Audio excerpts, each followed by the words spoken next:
What's up, baby? Welcome back. We got our first show of the year. Let's go. We're back. 2022. 2022. So, fellas, we're recording Monday night. Just watched the Seattle Seahawks beat Russell Wilson and the Denver Broncos. I hope it's the only win of the season for them. Dude, now I'm filled with hope. Now they're going to go 17-0 on top of the division. Super Bowl bound. They're not the worst team in the league. Not the way they played tonight. I mean, I thought they played hard. Losing Jamal Adams is going to hurt. But listen, you all did not come on here and are listening to this to talk about the Seahawks. What you want to hear, what you're listening to, is about how this man right here is not going to win A-League for a second time in a row. I mean, if that's not what everybody's rooting for, I don't know what else is. I'm sure there's not one person in this league rooting for me to win it again. No, I don't suppose. Well, listen, guys, man, welcome. We're excited to be back. 2022. It's the third year of the Remi and Red Show. We're trying to tighten things up this year as we as we're starting to get our show and our pattern down a little bit, which is good. Now Farline's running this, so wherever this goes, it's on him. Yeah, that's right. I'm driving the bus today, which is good. I'm in my Let's go. So we're going to the show is going to get posted to YouTube every Wednesday. So by Wednesday evening, the show will be up.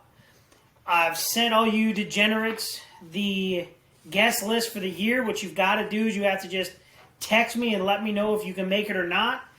Tonight, we're excited to bring in Spencer. Not yet, Spency, but he's our first guest of the year. And so you guys, I'll keep reminding you when you're coming up. We're going to try to keep it to 30 minutes, but when Farline's driving the bus, that is probably not going to happen. So those are kind of those are some of the, not necessarily the changes, but what you're going to look forward to coming up this year. I'm very interested to hear from you all too, and if there's something else that y'all want, or if you want us to cover anything else different, you just let us know. So with that being said, Dale, why don't you just bring us through a little recap of Week 1 in the NFL? Well, I just jotted down some notes that kind of stood out to me more than others. The Jets, not very good. I don't think they'd be very good with Wilson. Flacco surely isn't good. Sala isn't their savior.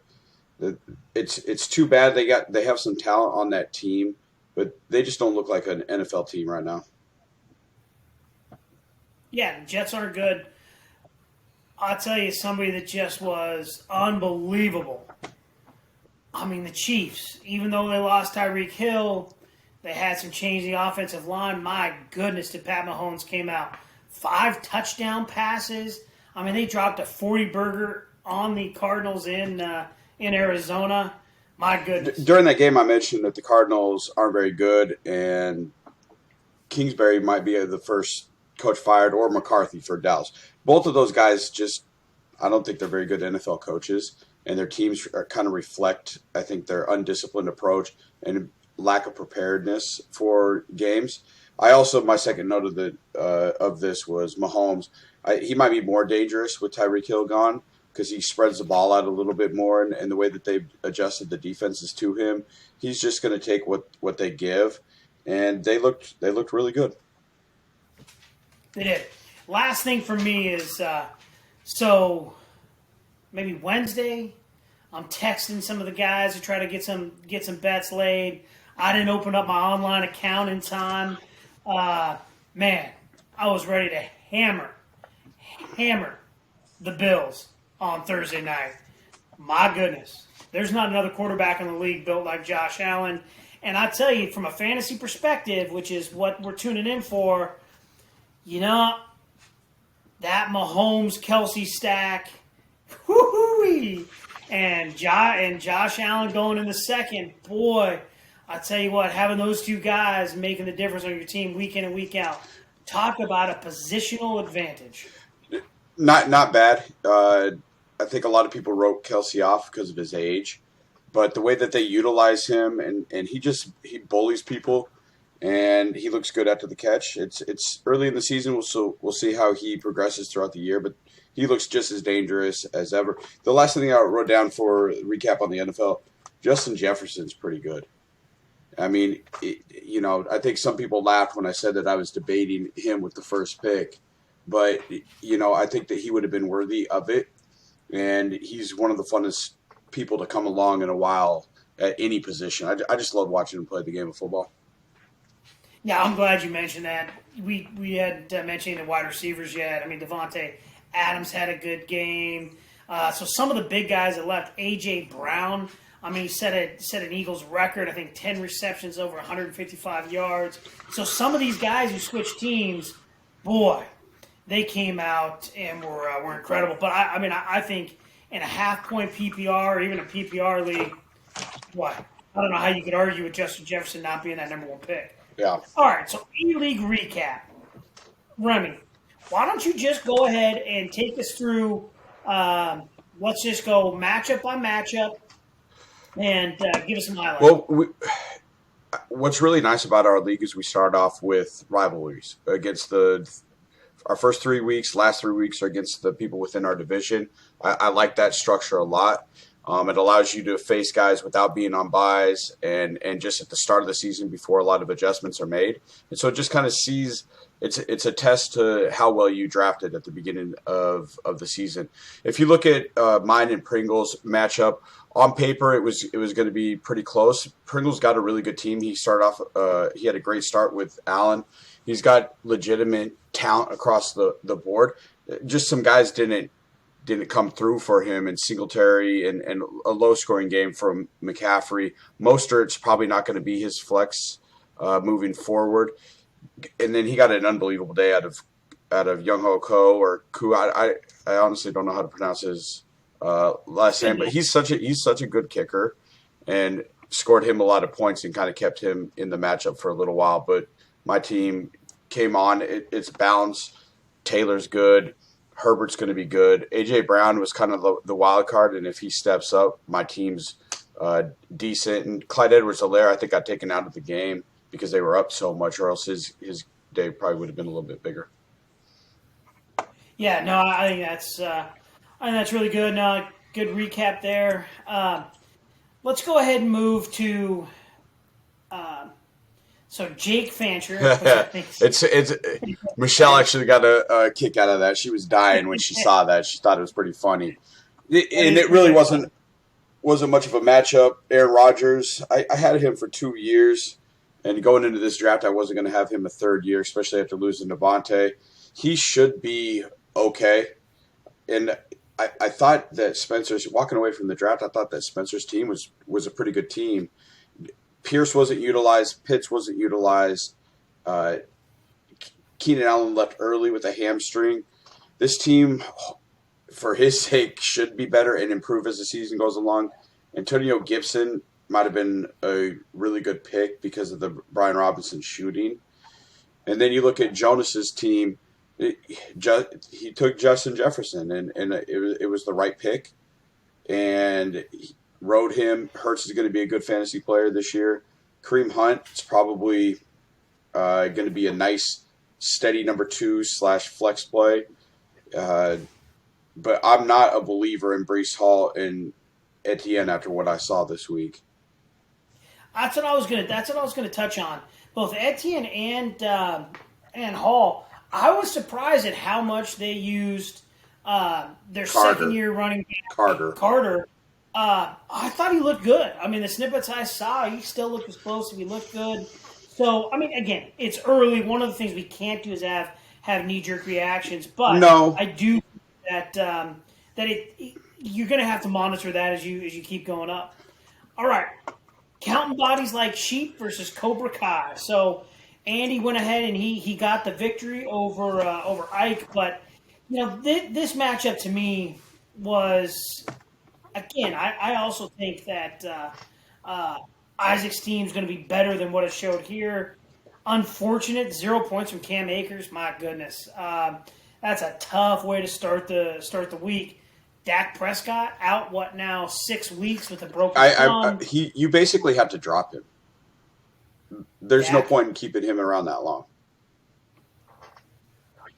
I think Trevor Lawrence is going to be serviceable as you move forward. So I would not be opposed No, to that. and looking at his, look, Hilliard a bit fluky with the 2 receiving touchdowns, but what you see there, Drake London and I think Darrell Henderson, I think that those guys are probably going to move their way into his lineup at some point throughout the season. He's going to have to start making some moves, looking at the waiver wire already, because there's some holes there.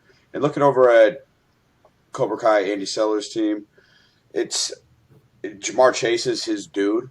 He looked really good. I think he's going to be good the whole year. Now, Aaron Jones should be better at some He will point. be better. Now, David Montgomery, I think, might be surpassed by Khalil Herbert sooner rather than later. I don't know, man. Time's going to tell on that because I thought David Montgomery ran really hard.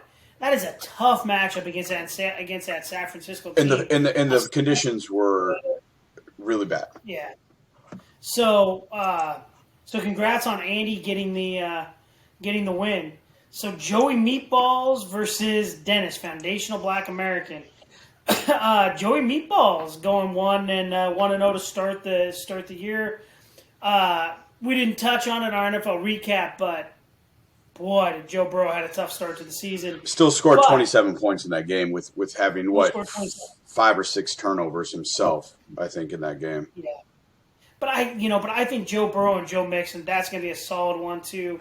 Stephon Diggs, he was going right in the middle part of that second round.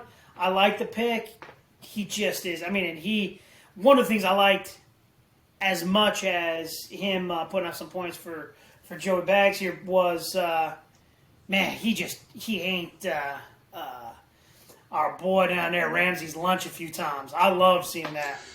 And then looking over, I think it's another typical Dennis team. Like he took, and I think that when we review the top 4 and go over the draft, not a lot of risk on this team at all. It's not like there's no home run picks here. There's no guys that you're like, oh man, that's a guy who can win you weeks or lose you weeks if he doesn't show up. But it's a safe draft, and that's probably not going to put up a ton of points every week. He'll be competitive, but I just don't see how this team is super dangerous all year. No, I agree, and I've drafted this team. I did it 4 years ago now, and I hated it. I had a very high floor, but I had a very low ceiling. Mm-hmm. And it's like he's going to score between this 86 and 105 every single week. And he's going to have to hope that the person he goes against just doesn't have a good week for him to get wins. That's exactly right. Okay, let's move on to my matchup with Jason. I mentioned it as my note for the recap of the league. Mahomes put up 50 points, 49.9 points. That is just, that's a crooked number no matter how you look at it. It is. And then when you look at the rest of his team, they all scored points in some fashion or another. And Najee Harris, I'd be a little bit concerned. He had a foot injury going into the season. I think it's why he slipped a little bit in the draft. And I think some people had some apprehension about drafting him. And first game, he hurts his foot again. I don't know if it's the same one or not. I don't know exactly what happened in that. But he does lose Elijah Mitchell, who's going to be out probably 8 weeks, it's looking like. And so he got his decision whether or not he's going to drop him since we don't have IR. Now, he's got a little bit of depth with Penny that he could maybe replace. Penny looked okay. And so, but that's a tough loss from 2 of your main running backs. Leonard Fournette looked really good. Judy looked pretty good in that offense. He's going to have a tough tough team to beat every week. No, I agree because there's a lot of upside there. I mean, you get 50 points from your quarterback, it makes up for a lot of warts. If you look at my team, I'm really disappointed in DJ Moore, Derek Carr. He just the picks and the fumbles just kill me. And then Alvin Kamara, really disappointing start. Chubb does what he does, and then my big thing is you can't get 4 points out of your kicker and defense and expect to win. I mean, it's too few. So a lot of depth, obviously, at the wide receiver position. I mean, Gabe Davis, Bateman, Dotson. It's nice to have those, but you can only play potentially 3 wide receivers, and so you potentially could have sit-start decisions that don't go your way that could lose or win you weeks, and so that's not always a fun shell game to play every week. It's not, but let's go ahead and go over to 501c3 Cree versus Palouse Posse. Cree coming out swinging. Give us a recap on this one. Well, Cree wins with DK only scoring 1.6, and it's like, look, I think all of us love DK when he's on. He can be a bit of a diva when he's not. And in Seattle, who knows what they're going to do? The player looking at Cree's team, Saquon. I mean, yes, and I had him fairly high on my list, and so I think where he got him in the draft, that was a great pick, and him and Kupp could carry his team. I think he's going to need a little bit more out of Kyler Murray every week to make up for some of the lack of production from like the tight end position. And then Miles Sanders looked really good. I was surprised at how good he looked. So, no, that's it. Listen, man, that's a good team. And you look at Steve's team. Tom Brady only putting up 12 points. That's not going to happen very often. Pittman played great. He's going to do really well. Allen Robinson. I imagine if I'm Steve, I'm gonna ride it another week or two. But boy, that was disappointing. Williams from Denver, dude, he looked great. Well, he is going to be. That's the thing. Give him the ball. Yeah. And if Russell didn't have such poor clock management, getting in and out of the huddles, I think that they wouldn't have fumbled that goal line snap, and probably would have scored a touchdown instead of a fumble. And that his day is a whole different thing. Whole different story. And then Swift looked great. But when you look at the one player on his team where it was going to be a payoff or not, it's Ezekiel Elliott. And losing Dak, maybe they go back to a more run-based offense and just give him the ball 30 times a game. I think that's how they have to play. And if they're unwilling to do that, they're not going to win, and Zeke's not going to have much value. Well, I think the only thing to that is I agree with you, but the only thing about that, though, is that they only have CeeDee Lamb as far as a really threat on the receivers. So if I'm playing the Dallas Cowboys and it's Cooper Rush, who I think is their backup quarterback right now, I'm saying, Cooper, you got to beat me. I'm loading the box. I'm taking away Zeke, and I'm pinning my ears back, and I'm making Cooper beat me. So I don't know, man. I think you hit it on the head, but definitely Williams and Swift, those two guys are going to win some football games for sure. So that's the recap of this week. Is there anything that kind of stood out to you as far as looking at those, because we're just about to bring on our guest and talk about Dennis's 4 picks. Well, I think it was a fairly low-scoring week, especially for there wasn't any close matchups this week. There really wasn't. They were all pretty much squared away before the Monday night even happened. That doesn't happen very often. But I think if you look at the teams that didn't score outside of maybe Steve and Spencer, I think so, I include you in this one. I think it might be tough for you guys to keep up. But it's early. It's week 1. I don't think you can panic after week 1.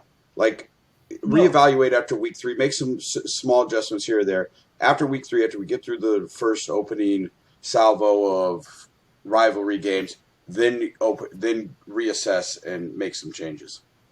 No, absolutely. Because you went 1-2 last year in your first 3 games. It still came back. So I think it's possible. All right, let's talk about real quick. Dennis had his annual pick of the 4 best teams in the league. The four teams he chose. Are we bringing on our guest right now? Spency, come on in, baby. Oh, there you are. Fins up. Can you hear me? Fins up. Waddle. It's going to be a good year to be a Finn fan. I agree with that. Hey, way to hammer the Finns on Sunday. That was great. Speaking of who the Finns hammered and the aforementioned, we're about to get into Dennis's 4 picks. You got a little something to share about Dennis this evening. Dennis only wants to pay out bets that he remembers, and apparently he didn't remember that I balled up and picked the Seahawks to win tonight. But hey, it's such his life. He can give that $20 to his kid or something. That's right. Hey, you got a witness right here. Dennis is going on blast right now. Degenerate. So, yeah. So, well, hey, Spencer, welcome. Glad you could join us. Thank you. So, Dennis's 4 teams. Steve, 0-1. Dale, you got the victory this week. Jason went 1-0. And Andy went 1-0. So, Dennis was off to a pretty good start. So, Spencer, we'll start with you. What do you make of Dennis's choice for the 4 teams that he thinks has a chance to win it all? Oh, it's early. It's a good thing he didn't pick me because I'm going to suck shit all year. I'm just here for the big money at the end of the year, high point total. But I think everybody has a chance. Creed looked really good, I think. Now, when you looked at the draft on draft night, you were actually one of the least inebriated out of the whole group. What were your kind of thoughts walking away? Who did you think? Man, they drafted well from the position that they were at. They walked away with a team that I wouldn't mind having. I would have said Chris. I like like you said, Saquon Barkley. That was a great pick. I'm not very good. I don't know, man. I mean, right. Look over people's rosters and shit. You didn't give me a heads up. It's all good. I finished roster baiting a long time ago. Which, by the way, is one of the greatest terms ever created. Do we give credit to you or your brother on that one? It's a South Park thing. Oh. Or no, it's the league. It was off the league. Oh well, whoever created that's and we had some full on roster baiting before the draft was even over, which delayed probably by a half an hour how long our draft took. That's true. Of that there is no doubt. All right. So Spencer, now we got you on, you said it's early. Man, what else what other observations you got from week 1? Oh, if Pat Mahomes can throw for 5 touchdowns, he's going to have a hell of a season. Hey, where did he end up taking Pat Mahomes? 4th, 5th round. I can check while we're kind of going. Was there any other QBs that kind of stood out to you this week besides Mahomes? Maybe somebody that surprised you, good or bad, playing this week? Oh, Aaron Rodgers. I can't believe he only got like 4 or 5 points. He was my pick to kind of throw at least a solid 2 or 3 touchdowns every week. Green Bay looks pathetic right now. I was going to say, boy, that team looks bad. I mean, and it's not like last year you knew they had some pieces, and hey, they kind of started slow. But this year, I mean, they just hadn't. I mean, the body language did not look good on that team. and it feels No. like Rodgers has one foot out the door already. He's doing so many interviews elsewhere, spread himself pretty thin. It feels like he doesn't want to be there anymore, especially after losing Devontae Adams. No, I agree completely. All right. We are going to move into one of the favorite segments of the Remi and Red show, and that's the great, meh, and shit of the week. So, we're going to start with our guest, Spencer. What was the great of the week? Great of a player, I'd have to say Justin Jefferson, man. That guy caught everything and stuck it to me this week in a couple of leagues, and it did not feel good. But he's impressive. As Dale said, one of the funnest players to watch. Like, I mean, you know he's coming. You know he's the best offensive player on that team. And by the way, I'll tell you, if I was a betting man, which I am, I think the Vikings have a really good shot to represent the NFC in the Super Bowl this year. That team, I think, is put together real well. Dale, what is your great? I'm not going to spend too much time on that. I'd like to echo Spencer's sentiment there, but I'd also like to say go Cougs. Good victory this week over 19th ranked Wisconsin. Fun to watch the game. The defense flew around a little bit. Going back to Jefferson, just real quick, the change in coaching there, I think, is a huge difference. I think they opened things up a little bit more, and Jefferson was my grade of the week too. Yeah, well played. So I've got a couple greats of the week, and I know since I'm driving, I can do that. So one is I think that overall, from a league perspective, I thought it was a good draft for most people. Yeah, there's some teams that didn't score as many points this year, but it seemed like everybody drafted pretty darn good. There wasn't like huge reaches to me. And Dale described it as a kind of a boring draft in the sense that like players kind of went off the board where they were supposed to. So anyway, I thought everybody did a pretty good job. I would have liked to have seen people reach a little bit more for some of the guys that they wanted. In myself included, I think being at the end this year was tricky because people were so safe. But have a little conviction with some of these guys and go and get them a little bit earlier than you would think. Yep. No, that's good. My other grade of the week is that Seahawks beat Russell Wilson in his return. That's fucking great. The other great, there's like that great, and then I always love seeing the Patriots lose as well. And since we're just bagging on Dennis because he couldn't make it tonight, we can get away with that. All right, Dale, your meh of the week. I think watching the first half of the first games, and the offenses looked sluggish. They looked off. I think not playing in the preseason. This is the least amount of games ever played in the preseason, or maybe last year too. But the least amount of players playing in preseason games.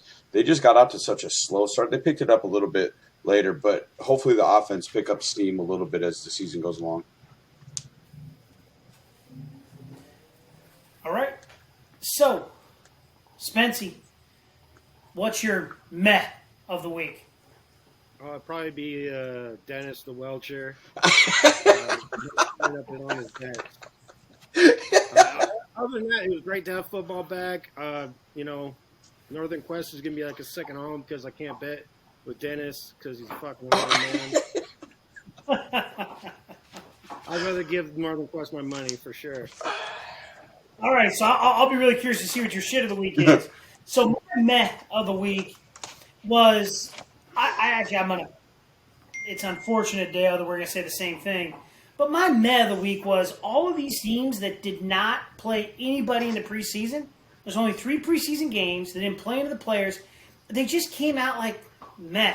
Like, look at the Denver Broncos tonight. Maybe some recency bias, but there's no reason why that offense only put up 16 points against the Seattle Seahawks. There's no reason. I agree. And part of it was you saw how many penalties they had. They just couldn't get their shit together. Like, they're not – and look at the Rams. The Rams didn't play anybody in the preseason. They came out and dropped an egg at home. I guess my thing is that unless you get in there and you kind of get knocked in the mouth a little bit, they work on the timing. It's just kind of meh. All right, for the shit of the week, we're going to come back to you, Dale. My shit of the week, I have two of them. Tight ends, and I'm going to touch on this in our bold prediction a little bit, but it's just it's flukish. Outside of Kelsey, Andrews didn't do much. It's not a fun position in the league right now. I don't think they're utilized the right way. Not fun to watch. And then Derek Carr, and I've said it for years. I can't stand watching him play. I think he's a terrible quarterback.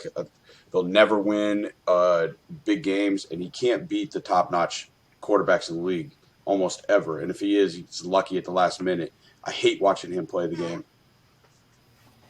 Yeah, I tell you, man, I think that's a great shit of the week with the tight ends. We'll get back to that in a sec. Hey, so Spency, what's your shit of the week? I'm not going to harp on Dennis anymore. I'm past it. I'm a bigger man. I'll donate $20 to needy children just because in his honor. No, my shit of the week is the Rams. I can't believe Cam Akers didn't even fucking play us 3 or 4 snaps. Hey, Seahawks are top of the NFC East. West. Who would have thought? West. How about you, Farland? Yeah, so my shit of the week, and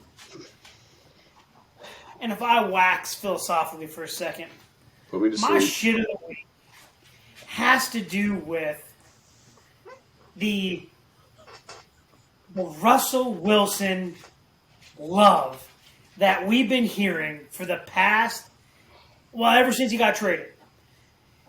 And the lead up to this Monday Night Football game, I don't know if anybody else is watching it. My God. I told you to text me when kickoff was because I couldn't take any more of it. ESPN could not get their tongues farther up his ass than what they had during the lead up to this game. I mean, it's just shit. The amount of I don't know, phoniness that surrounds that man, and I'm glad he's off the team. Denver will be better than Seattle at the end of the year. However, the lead up to this game, the love for Russell Wilson, that was my shit of the week. He looked so bad in a Broncos uniform. Oh my God. It just absolutely, yeah, it makes me nauseous. All right. One of our best segments of the show is our bold predictions. Now, here's how it's going to go in 2022. I'm keeping track right here for you boys and girls out there. I'm going to keep track. So we're going to make our bold predictions. So it's going to be me, my co-host here, Remi, and then we're going to have guests. So what we're going to do is at the end of the year, we're going to see who has the best record. Either Red, Remi, or the guests. Knowing our group and how many knuckleheads are in the group, my easy money's on Red on this one because I think I've been winning 3 years in a row now. So with that being said, I want to hear what is your bold. I don't mean just a pussy prediction. What is your bold prediction of the week this year or this week, Spency? I predict that Joe Burrow comes back from his 5 interception games and throws. He only had 4, but I'm gonna say he's gonna throw for 5 touchdowns next week. Hey, Wow, that's a bold prediction. way to come strong, Spency. I like that. All right, Dale. Well, since we're keeping tabs, I guess I'll do 2 this week because mine really you couldn't keep tabs by the end of the season. So I have Spencer beating Andy next week. I think that you're going to see Aaron Rodgers come back and play like he's got a pair and have a little bit of revenge. I think Houston's going to give Pierce the ball a little bit more because he's the best. Burkhead should never be the lead back there. But what I wanted to touch on relating to tight ends, and I think we're going to see this eventually in our league. I think we're going to fold the tight ends into wide receivers or just pass catchers and get rid of the tight end position. I just don't see the relevance in fantasy anymore. Yeah, I mean, or you've got to do what we did in Empire League and make them 1 point per catch as opposed to a standard league. You've got to be able to balance it out somehow. But I tend to agree with you. All right, so my bold prediction of the week is I believe, and I kind of like my parlays too, but I think the Jaguars, Lions, and the Jets all get victories next week. Put an X already. Put an X up there already. Home. Starting For out you out there hot. keeping track at home, the Colts are traveling to Jacksonville. The Commanders are traveling to Detroit. And the Jets make the short jaunt over to Cleveland. Again, Jags, Lions, and Jets all get W's next week. That is my bold prediction of the week. With that, I need to get some closing thoughts. Spencer. Firelight. Any closing thoughts before we wrap this up? Hey, we'll see what happens next week. It's good to have NFL back. That Bengals game was crazy. They won and lost that game 15 times. It's just fun to be watching my phone 24/7 for the next 6 months or whatever it is. Yeah, absolutely, baby. I love it. All right, Remi. It was so nice to watch football without having any homework hanging over my head. It was awesome to just sit back and relax and enjoy a day of football. I think what stands out to me kind of after this first week was you look at the top wide receivers and where they went in drafts. All of them pretty much stepped up to the plate big time, and so you're kind of seeing the importance of that position move to the forefront. Well, that's why I drafted 6 of them. You can only play 3. No, man. Hey, listen. Kind of to tap on to what Spencer said. Man, it's just good to be back. It's good to be back. Good to be back talking to you boys. Good to be back watching football. It was a long. I don't know, man. It just felt like it was a long off season to me. So now we're in it. We're in it to win. And with that, gentlemen. Thanks, Spencer. We'll talk to you not next week, but the week after. Best of luck. Peace.